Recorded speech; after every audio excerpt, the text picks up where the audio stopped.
and welcome to this session, the most Latin American session of this forum, which is the most fun session as well. So this session is about food systems and in the circular bioeconomy. And we'll be hearing from people from Latin American countries and also perspectives from Europe about this topic. And I hope we have a very informative and fun session. So in the past few years, there has been all over the world, there has been a trend in public policy to take up policies on bioeconomy strategies are in dozens of countries at the moment from varied natures and from varied archetypes of countries, which makes this topic quite an important one. And it's becoming an instrument to foster strategic use of biological resources. But differently from the concept of a circular economy, there's not a single source of truth when it comes to the definition of the bioeconomy. And if you read the bioeconomy strategies of these countries, you can see that there are varied angles and definitions. But there's one common aspect among them, which is basically to look and to comprise the uses of biological resources from land and sea, like crops, forests, animals, fish, to produce food, materials, and energy. So that's just a concept framework that I would like to land here so that we start. And it is therefore an aggregation of the sectors that produce raw materials, primary raw materials, such as agriculture, forestry, fishery, livestock production, and links to the parts of the value chains that use those raw materials as part of them, such as food, pharmaceuticals, textiles, cosmetics, biomaterials, and energy, of course. It is often said that the bioeconomy will help drive towards a more low-carbon economy and a circular economy. But I think it's, however, important to note that moving to a renewable, biological resources-based economy is not a synonym to moving to a circular economy, for the simple fact that a bioeconomy can be very linear. So take the food system, for example. Excuse me. Well, the food system is 100% biological resources. I'm sure nobody doubts it. But yet, the food system is the second largest emitter of greenhouse gases in the world, after the energy sector. And it's responsible for nearly 80% of deforestation globally. So that's very linear. Because if a circular economy is based on the principles of eliminate waste and pollution, circulate products and materials at their highest levels, and the third principle, which is regenerate nature, then, well, even sectors of the bioeconomy will need to transition to a circular economy to really apply those principles in order to truly become drivers of a low-carbon, regenerative economy. And the circular economy is not a sector. It's really, or not even an aggregator of sectors. It is a way of looking at how value is created in the economy. It is a philosophical lens to change from the linear extractive economy based on take, make, and waste to a regenerative economy that is based on eliminate, circulate, regenerate. And its principles can be applied to nearly all sectors. In the technical cycle, as we call, where finite materials circulate, and also in the biological cycle, where we can have the positive impact on natural systems. So for this transition to happen, also enabling conditions need to be put in place, like finance, public policy, and skills, capacity building, infrastructure, to make the economics work against the predominant linear economy. And in order to truly capture the potential of a circular economy transition, to face the challenges of climate change, biodiversity loss, and pollution, it is therefore paramount to look at the transition to a circular economy in a whole systems view, which is encompassing the economy as a whole, not just material cycles, not just sectors, and certainly not products in isolation, and really to look at them as part of the economic system. And to foster this drive and drive this transition means looking at the economic system as a whole and the mindset of value generation that drives it. So to close my introduction, I will emphasize that for the purpose of this panel, we will talk about the circular economy with an attention to food systems and the bioeconomy sectors more broadly. And I hope the various voices from my colleagues from Latin America and Africa and continents where the biological resources are abundant will bring relevant insights to keep the discussion going about the application of the principles of a circular economy in bioeconomy sectors. To start, I'm going to invite Minister Juan Carlos Castro from Peru, the Minister of Environment of Peru, to give a small keynote speech to start us off for the day. So Minister Juan Carlos, please take the stage. Bienvenido al escenario, por favor. He's going to address in Spanish, so you can follow the subtitles on the screen. Bienvenido. Gracias. Mucho gusto.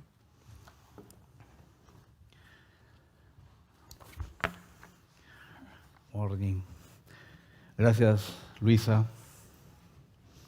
Quiero empezar saludando a los miembros de la Coalición de Economía Circular para América Latina y el Caribe, a la Fundación Ellen MacArthur, a la Asociación Global para la Acción Plástica del Foro Mundial, al PENUMA y a la ONUDI por la organización de esta importante sesión paralela que permitirá conocer la importancia de la economía circular y la bioeconomía desde la perspectiva de América Latina.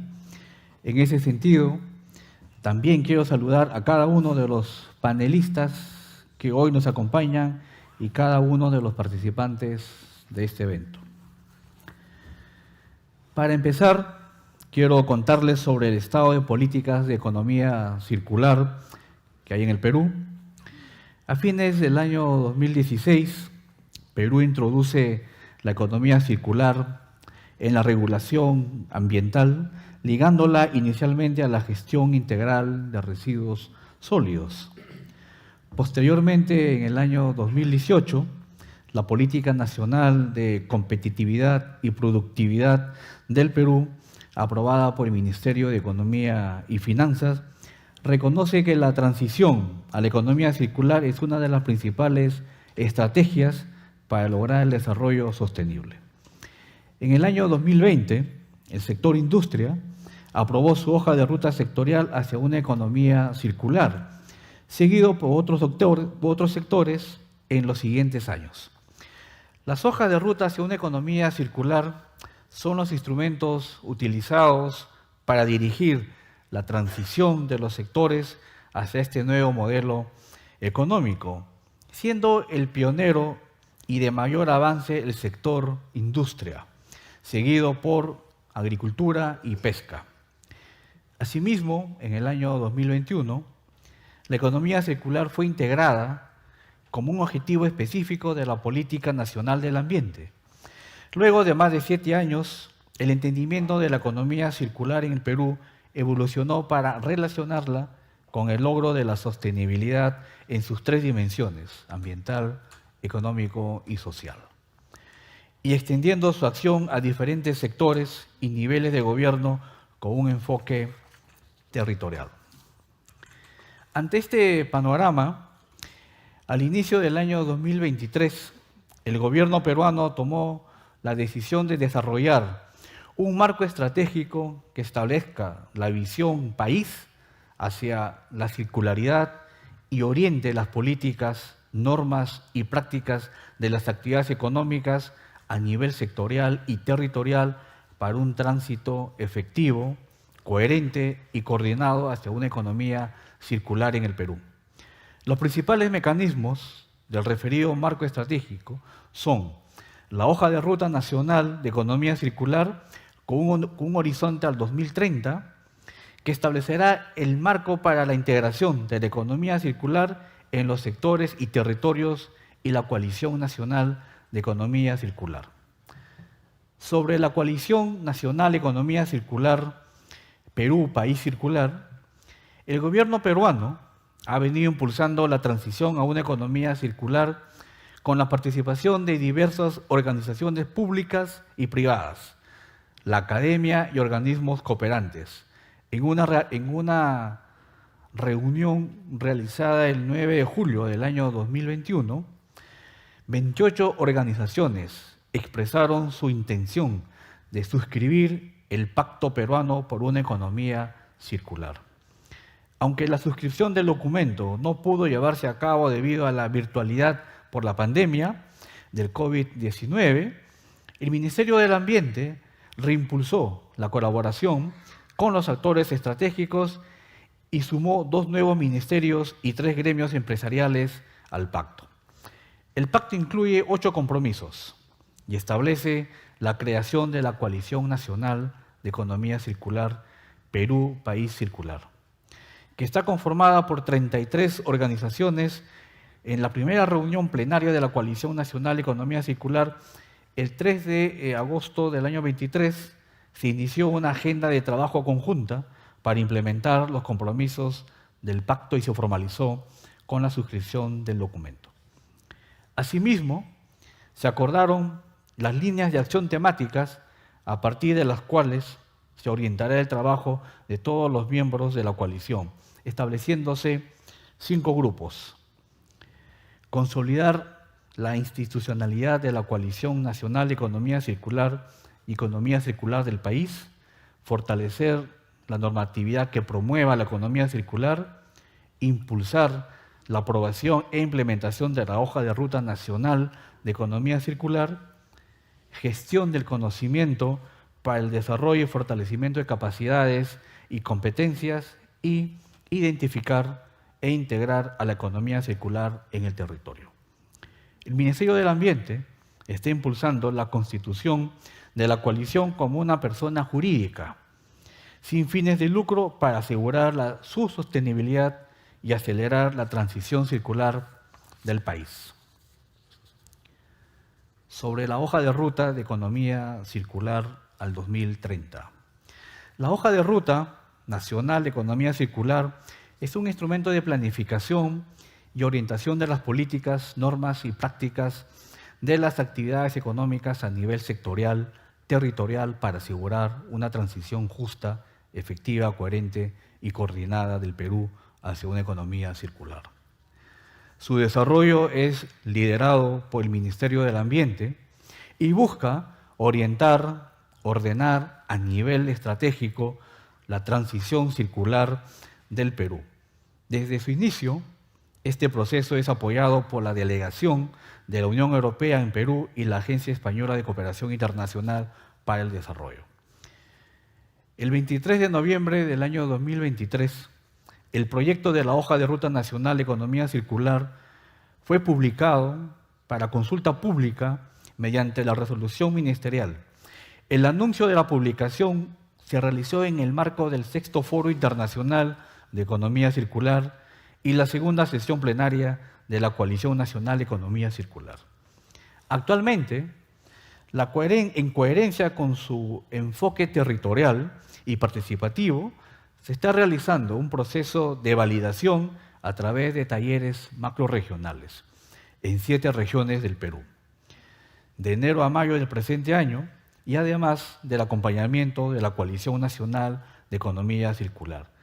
Se prevé la publicación y difusión de la versión final de la Hoja de Ruta Nacional para septiembre del año 2024. Como se señaló anteriormente, la Hoja de Ruta Nacional de Economía Circular incluye acciones específicas que integran la transición a una economía circular, como impulsar los planes de regeneración del medio natural y formular y poner en marcha una estrategia nacional de bioeconomía. En el ámbito de la economía circular se destaca la importancia de las áreas naturales protegidas como un mecanismo clave para garantizar la regeneración de los ecosistemas. El Perú cuenta con 76 áreas naturales protegidas de administración nacional, 32 de administración pública y 138 de conservación privada, que en conjunto abarcan más de 29 millones de hectáreas. Estas áreas desempeñan un papel crucial en la conservación de la biodiversidad y en el desarrollo sostenible del país. En este contexto, el desarrollo de una estrategia nacional de bioeconomía representa una oportunidad para valorar y conservar el capital natural del país. Herramientas desarrolladas por el Ministerio del Ambiente. Desde el año 2017, el Ministerio del Ambiente promueve los econegocios y bionegocios como un mecanismo, como un camino hacia el desarrollo económico sostenible e inclusivo, con la participación del sector privado y en coordinación con las entidades competentes. Se trabaja en el fortalecimiento de estos modelos de negocios sostenibles que se agrupan en 4 categorías: productos de valorización de residuos, productos de construcción sostenible, productos eficientes de energía y recursos y bionegocios. En este contexto, el Ministerio del Ambiente ha desarrollado 2 herramientas de impulso de este tipo de negocios. El primero, los lineamientos generales para identificar y promocionar los econegocios y bionegocios, aprobados en el año 2020 con una resolución ministerial. Estos lineamientos han sido formulados con la finalidad de servirle de guía al sector público y al sector privado para elaborar acciones, proyectos, programas, planes o estrategias orientadas a contribuir con el desarrollo de estos modelos de negocio. Ambos sectores, público-privado, deben emplear estos lineamientos para orientar esfuerzos hacia un mismo concepto de modelo de negocio sostenible, el cual además es un medio para alcanzar el desarrollo local y contribuir a la descentralización, pues están enfocados en aprovechar sosteniblemente los recursos locales involucrados de manera positiva en la población. El catálogo de eco y bionegocios. El catálogo es un directorio digital que reúne en una única plataforma a diversas empresas y emprendimientos sostenibles reconocidos por el Ministerio del Ambiente con la finalidad de apoyar su difusión entre la ciudadanía, los mercados nacionales e internacionales, y de esta manera promover también el consumo responsable e incentivar la creación de iniciativas empresariales de este tipo. Los rubros del catálogo y sus sellos incluyen alimentación, ecoturismo, cosmética y bienestar, eficiencia y recursos y moda sostenible. Con esto quiero darles las gracias. Muchas gracias a todos.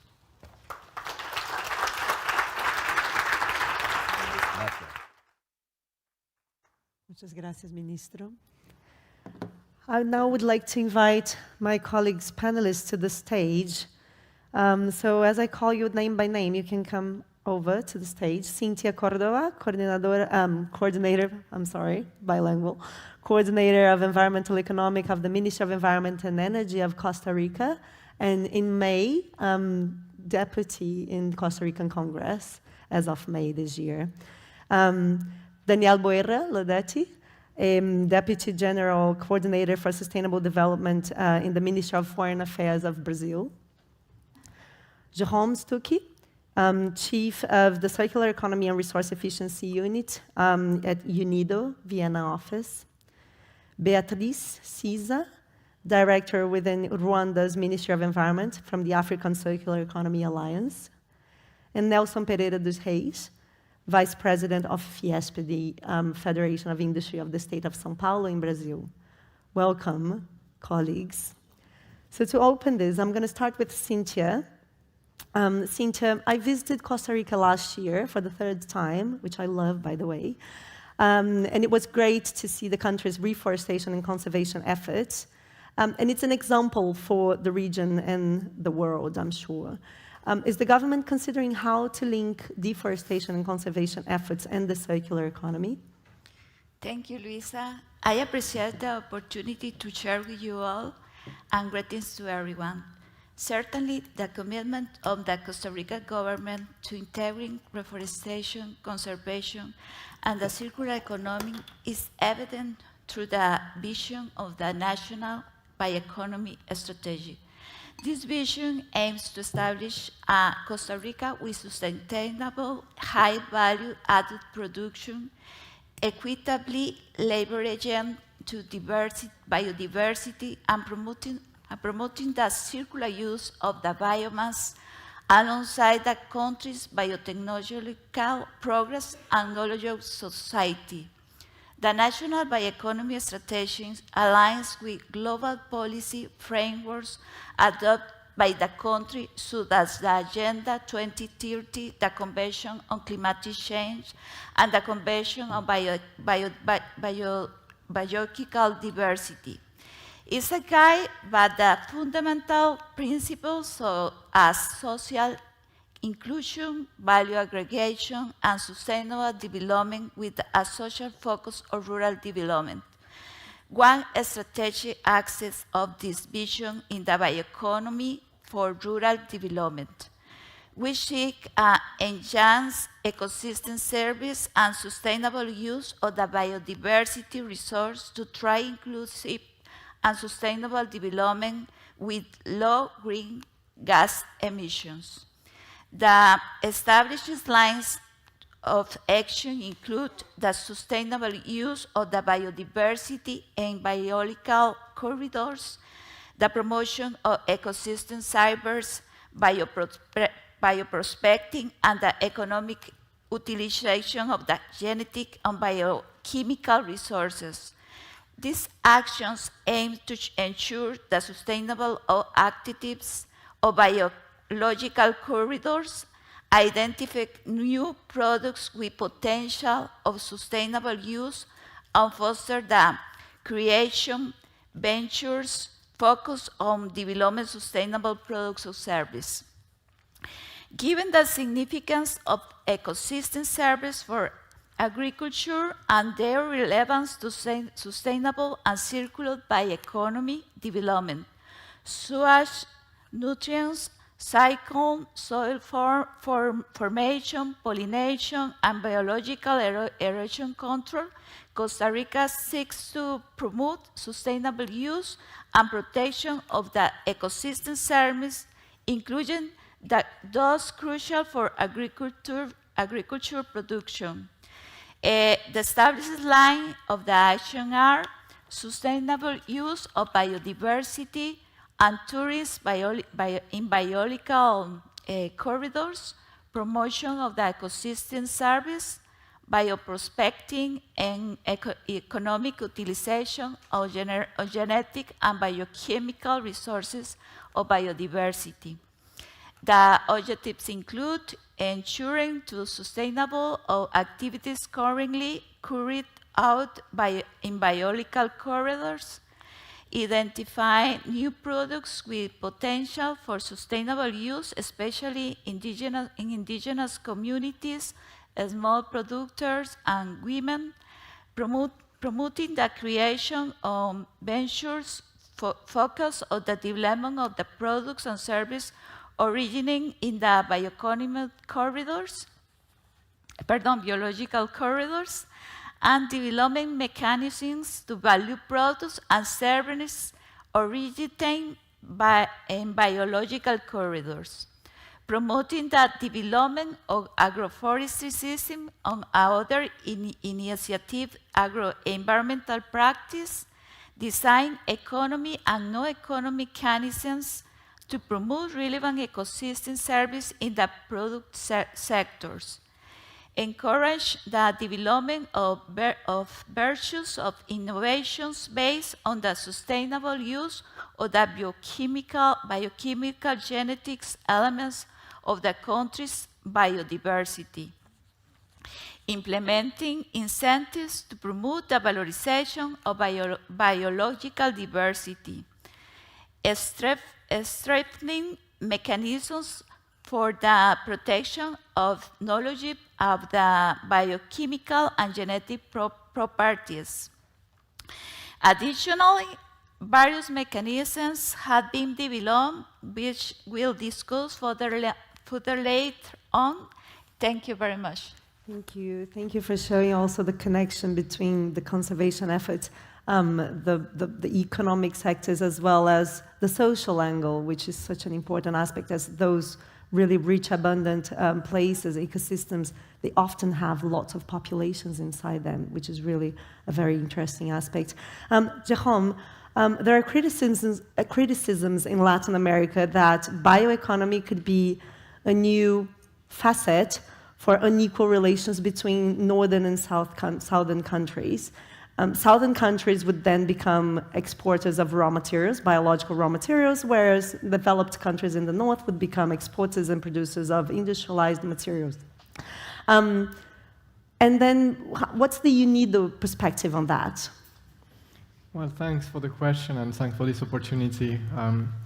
It's clear that Latin America is a continent that is blessed with a lot of natural resources, but if we look at the outcomes and the findings of the recently published Circularity Gap report focusing on Latin America, we see that half of the raw material that is being extracted is actually biological material, and this is a significant share. And out of that share, 1/3 is being exported, so clearly there is this risk, and the way we see it is that this is due to the lack of value addition at local level.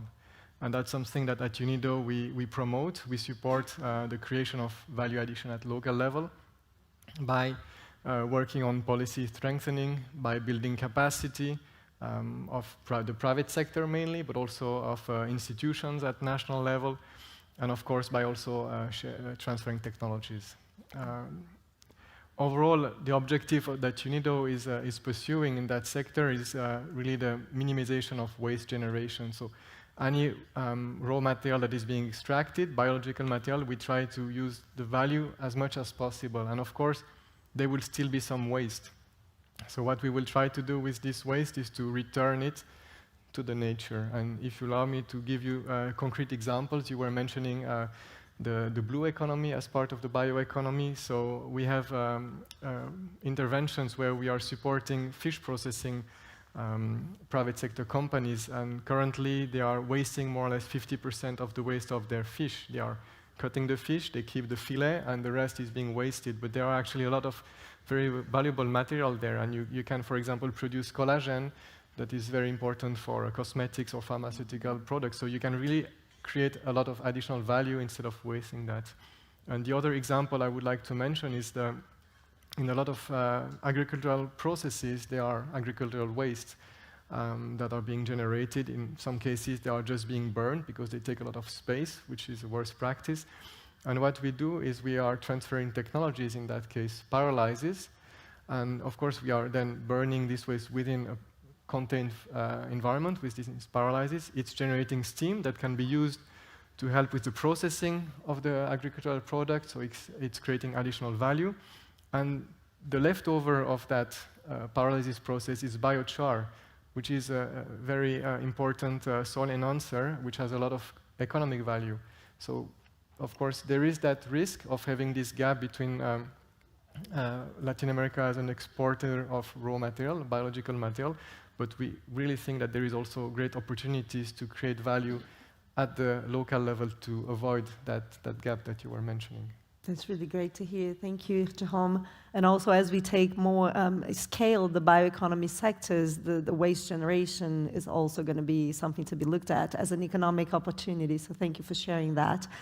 Beatrice, is the African Alliance reflecting on the relationship between bioeconomy and the circular economy? And if so, what are the concerns and perspectives that you can grant us with from Africa?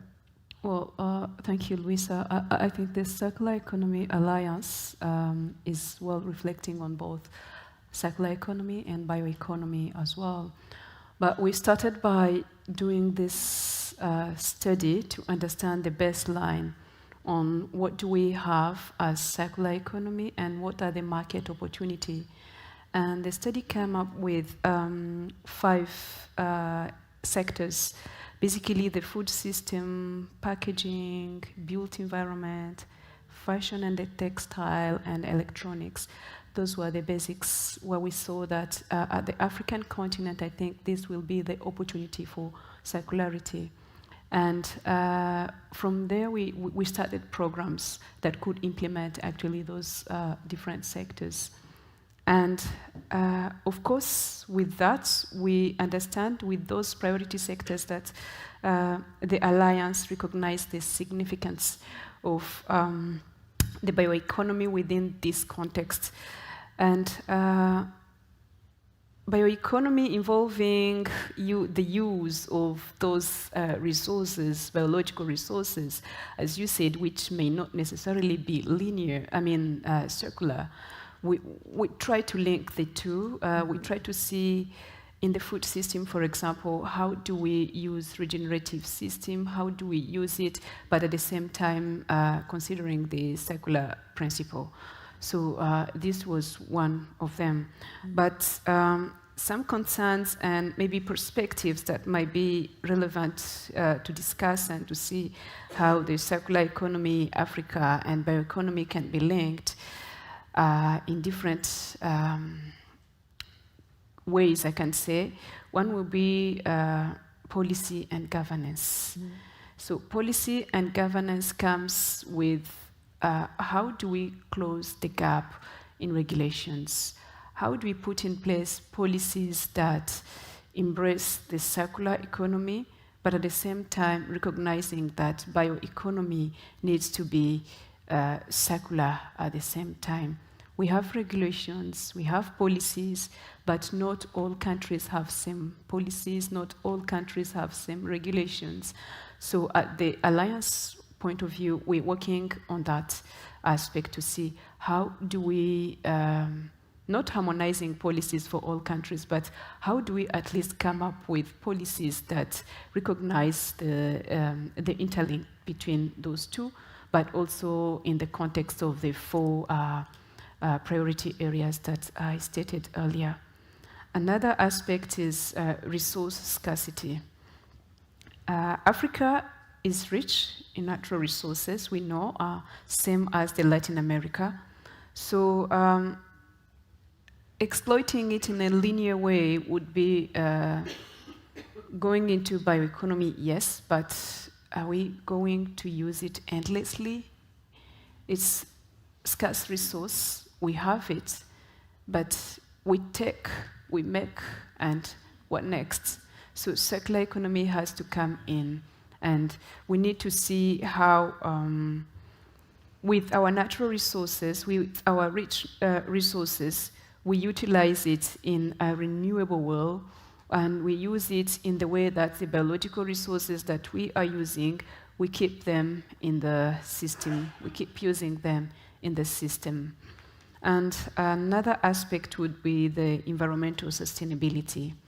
So long as bioeconomy and biocircular, which would call the biocircular economy, if we embrace it, then we will also be tackling the environmental sustainability part of it, cutting the emissions from the agricultural sector, using the food waste, avoiding the post-harvest waste. So that will be also the environmental sustainability part of it.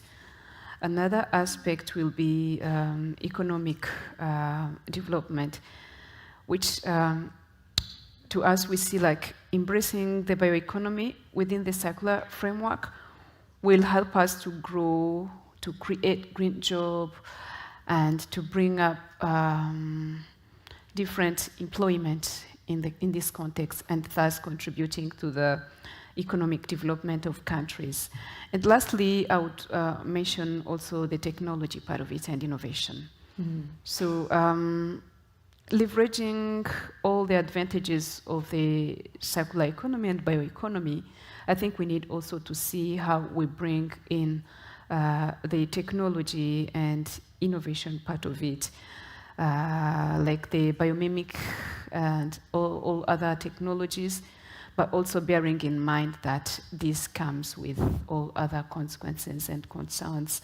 It may be unwanted consequences of the technologies that can come in, but surely this is also one of the aspects where we can look at and where we are working at the continent level to see if we can also leverage from other global and other continents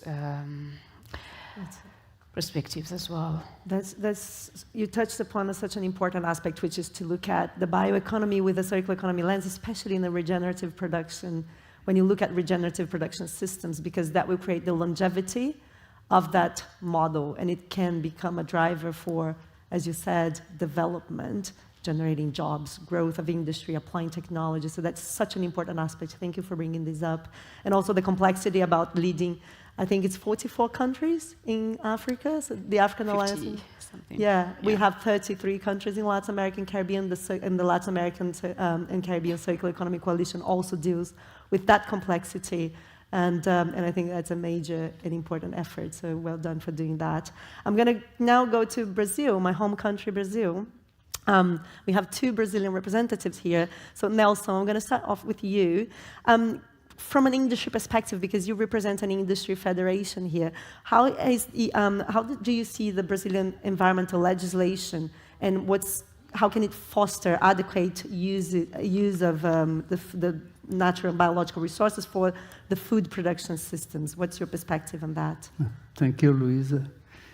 Okay, the Brazilian legislation is very robust, maybe one of the most in the world, and is responsible to ensure the preservation of parts of the native vegetation in the rural properties. These rates are set accordingly to the area, to the biome of Brazil, and they also considering the anthropification of the biome and the vulnerability. For instance, in the Amazon biome, that is the largest in Brazil, the rate of preservation is 80% of the land. So the owner, the farmer, can only produce at most 20%, use at most 20% of the area. In the savannas, this rate is 35%, and in the other biomes is 20%. Due to this regulation, Brazil has about 60% of its territory covered by native forests, which represents 500 million hectares. It's a huge area. And because of this, is a challenge to inspect and to control all of this process of preservation. But the increasingly use of technology, I think that we are advanced to reduce illegal activities in these areas of preservation. Besides of that, we have the parks and public areas that are also preserved. So this is a huge area preserved in Brazil. Other important regulation in Brazil is the biodiversity law. This is established following the Nagoya Protocols and encompassing the protection and the access to its associated traditional knowledge, recognizing the distinctive role of traditional communities for the conservation and the sustainable use of the biodiversity, then transfer to these communities a benefit sharing that is fair to be done. This law is is based in three pillars according to the Convention of Biological Diversity.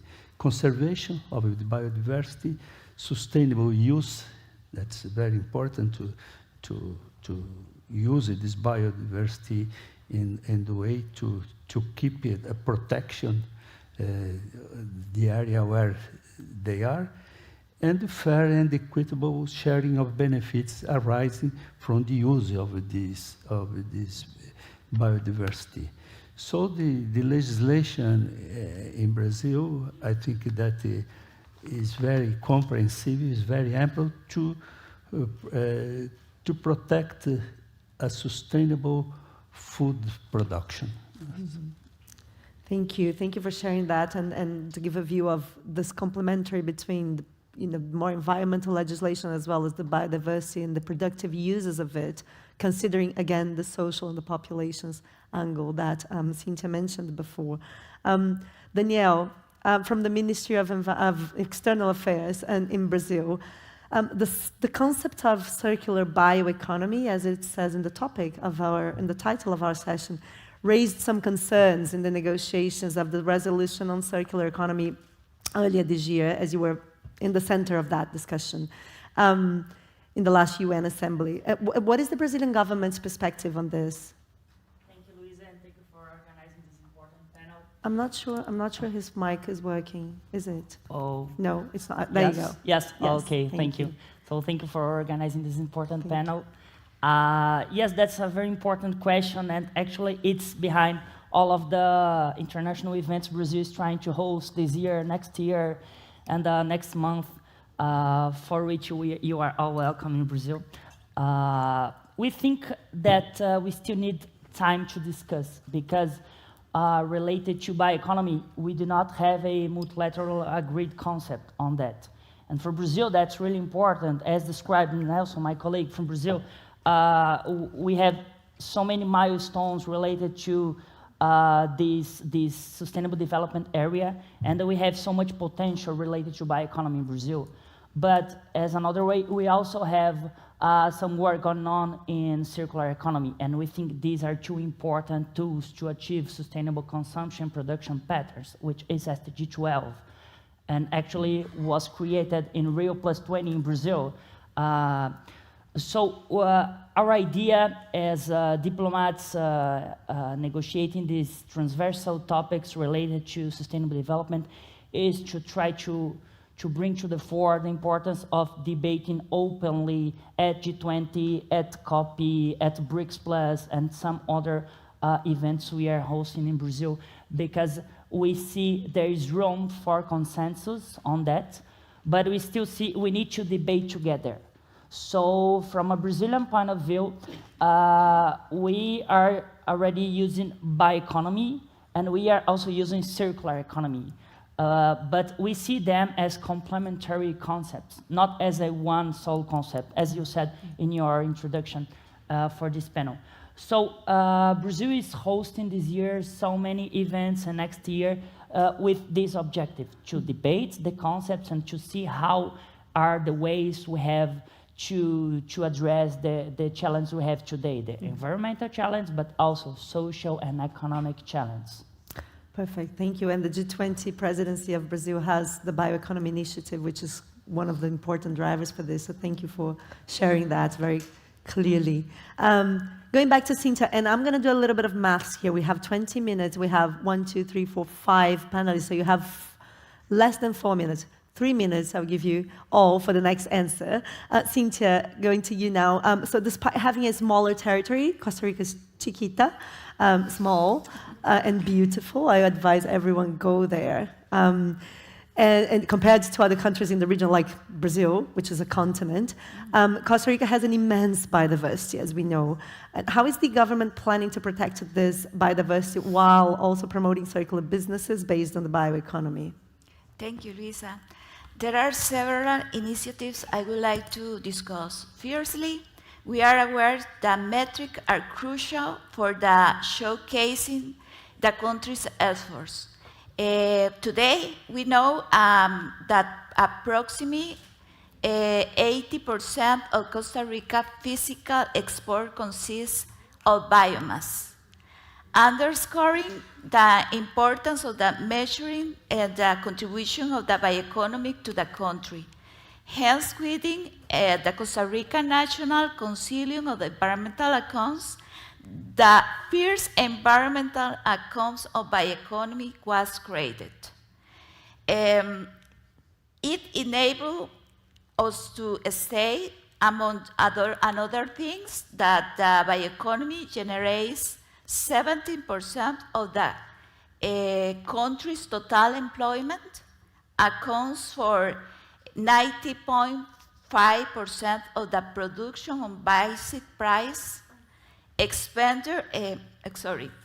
contribute 32.7% of the taxes, represents 36.4% of the household final consume expenditure. This information becomes fundamental data for decision making and for the empowering actions that promote the bioeconomy. Furthermore, there are efforts to encourage private sector participation in circular business. For instance, the Minister of Environmental and Energy has developed a program called the APS System. This program aims to ensure for equitable participation on the benefits derived from the use of the biodiversity.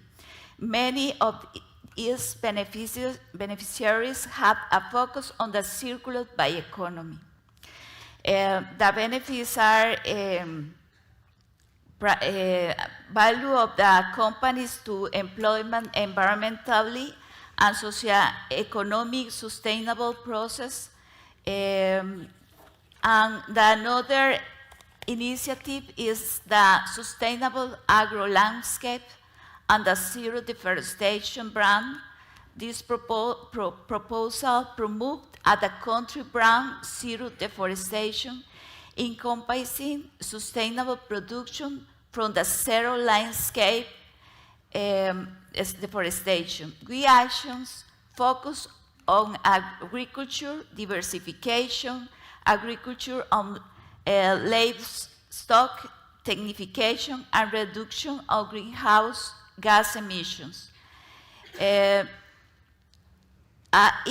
enters a vision for exporting agriculture goals under the new resilient agriculture approach, aiming to drive production process that adapt to climate conditions and restore the biodiversity to productive landscapes. Thank you.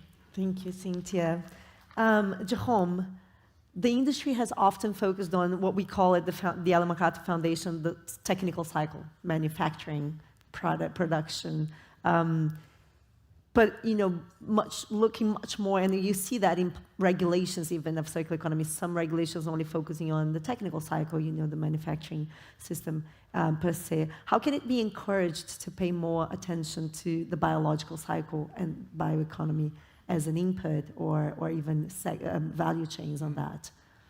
Well, I think it's clear that the industry is not working in a void. I mean, they are working in environment, and some industrial sectors are closely related to the biological cycle, and of course agro-processing industries are directly using biological material and processing them, manufacturing them for added value. But I think this also includes other industrial sectors that we don't necessarily think about, but the textile, leather industry, same thing, paper industry, directly depending on the biological cycle.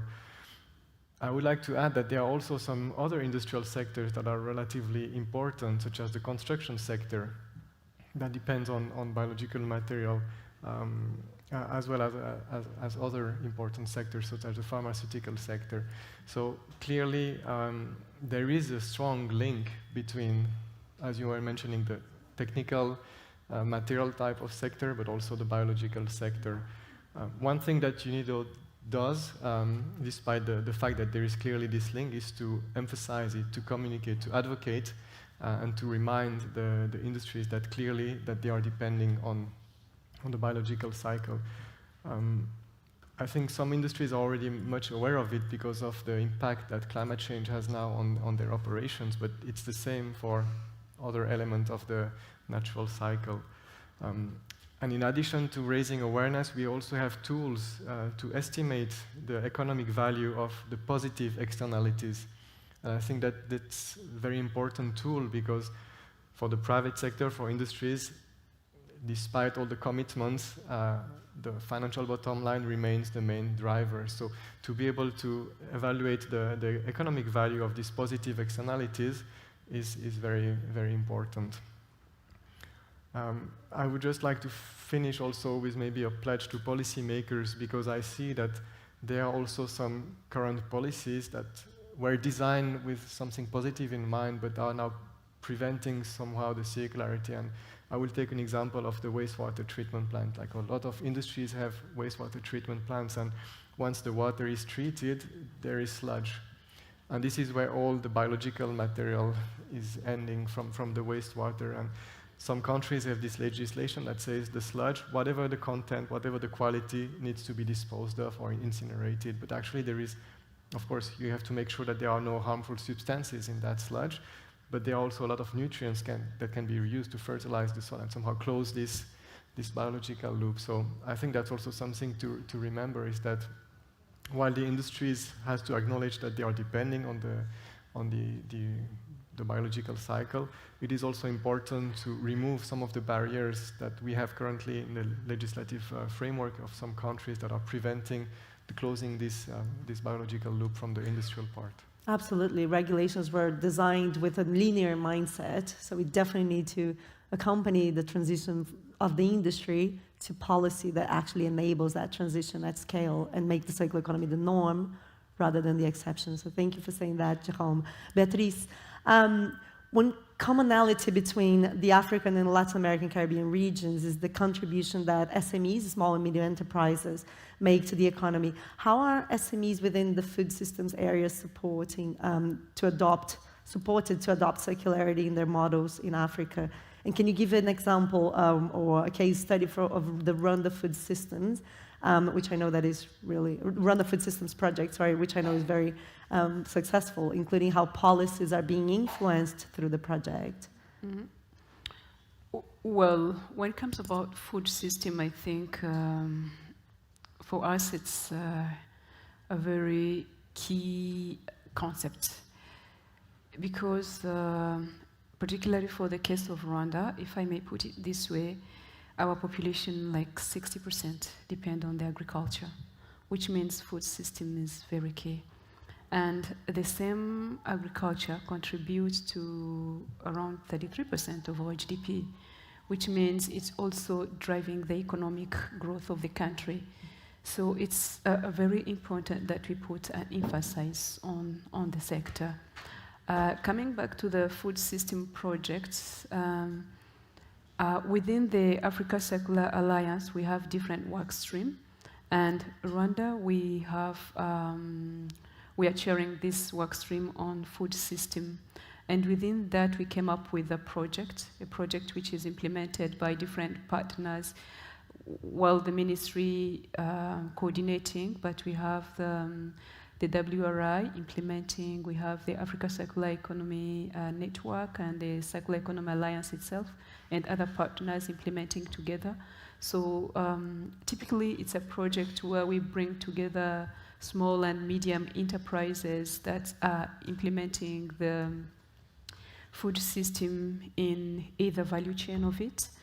And we have the SME Development Fund, which help them to, with the technical assistance, to understand how do they turn their business in a circular way, how do they maybe inject some of the circular principles into their existing business, or how do they recraft the business itself. And another component of the project is on the policy and stakeholder engagement. So we do have this component where we need to look into the system to look into the policies. What do we have as policies that is going to help the SMEs implement, which is going to enable their businesses to thrive within the country.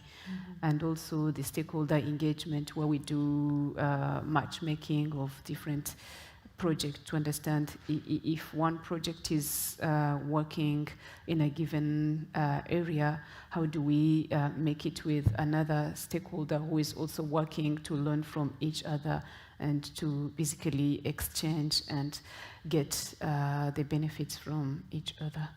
Yeah. Great, thank you for sharing that. Nelson, and I know we are nearly there. Can you help us understand a little bit more, how can technology contribute to circularity in the Brazilian food production systems without compromising food security, which is a big ask? So, thank you. Yes, okay. The Brazilian food production systems adopt a production model based on sustainable tropical technologies that combines productivity gains with climate resilience and greenhouse gases emissions reductions. Based on science and good science, the technological innovations has been developed in order to promote systematic and sustainable production gains without increasing cultivated areas. Today in Brazil, most of the areas we can have 2 crops per year. And even in some areas, due to this advance of the technological innovations, we have three crops in the same area, which give us assure the conservation of the native vegetation and decrease the production as the demand of food in the world is increasing continuously. Brazil is also leading the way in adoption of nature-based solutions for instance, for the control of pests. So we have biological pest control, we have biofertilizers, which help us in the way to reduce the chemicals products and thus reducing the contamination of the environmental and the rivers. That is very important. So these nature-based developments. Additionally, renewable Brazil as a tropical agriculture generates large volumes of biomasses. And with this biomass, we can produce a renewable energy and also producing biofuels, biogases, and biomethane. So all of this comes from the food production systems that produce food on one side, and due to the biomass generation, produce energy that today in Brazil is very large. 25% of the matrix in Brazil comes from this biomass energy.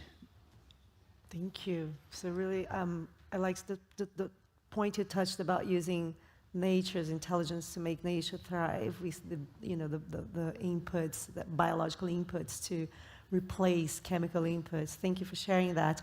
Danielle, lastly, we have enough time for your question.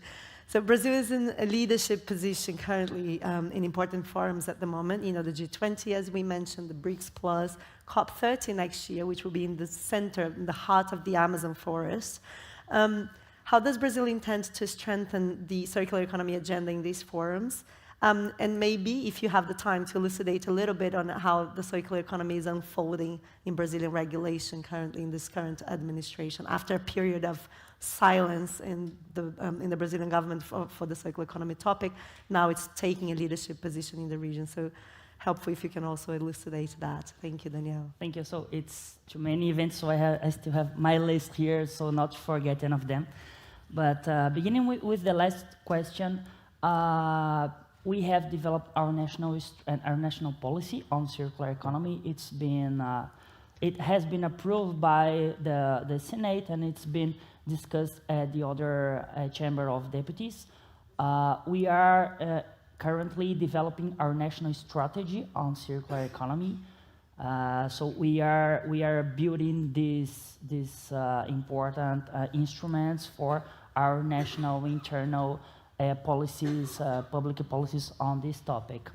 Related to the so many events we are hosting and how we can strengthen the topic on these events, we would like to bring to the table the Brazilian perspective, but also the Latin American perspective, the developing countries perspective.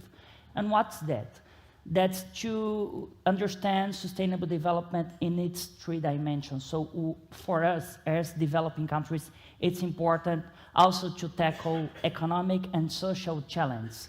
So at the very heart of the Brazilian presidency at the G20 is inequalities. So we are trying to bring to the table inequalities in all its dimensions. So I'm talking about racism, about gender equality, about poverty, hunger, health and well-being, and all of the other SDGs, you can say, because they are really important for Brazil and for Latin America and other developing countries.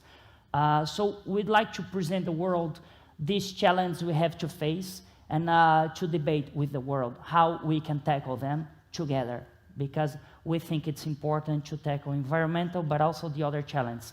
So we are hosting this year the One Planet Network Forum on Sustainable Consumption Production Patterns in Brazil. We are also hosting the United Nations Conference on Synergies between Climate Change and SDGs, and all of the other G20 related events, as you said, the G20 initiative on bioeconomy and some other related to G20. Next year, we have BRICS Plus, the presidency of BRICS Plus, and also the COP30 in the very heart of the Brazilian Amazon. So the idea is also to bring to these discussions inequality, social dimension, the importance of economic growth, and the idea in a broad scope of understanding sustainable development. So that's the way Brazil is trying to lead these international events we are hosting this year, next year, and we count on your support, on Latin American support, on African support, but also on IO support and other countries, European for sure. You are all, as I said before, welcome in Brazil. In very different cities we have these meetings. And that's the broad idea for this challenge we have in front of us right now. But I think that's a very good way to finish this, because I share that challenge with you and my colleagues in Latin America and the Caribbean, which is to look at the circular economy as a development model, as a way to tackle inequalities, generate jobs, upskill workers that have for long worked in increasing life cycles of products and regenerating nature, as we touched upon here, the intelligence of populations and ecosystems, abundant regions. So I think it's a very good way of closing this session. When it comes to Latin America and the Caribbean, and we look at the circular economy, it is really about looking at how we can create a new development model, different from the extractive linear model that created, yes, some wealth, some prosperity for Latin American, Caribbean countries, but also created poverty, inequalities, and all the challenges that you faced. So when we look at the transitioning in the region, we do look at it with a new development model lens, rather than just purely looking at material cycles and material flows. So I think it's a very good way to close this, and really good to see that Brazil is taking the leadership with that perspective, bringing more protagonism to the space, to the debate, the global debate, which is also a good new dynamic that the world is facing and will be facing even more so. Thank you, colleagues, for joining me in this on stage. I think a round of applause to the panelists would be great.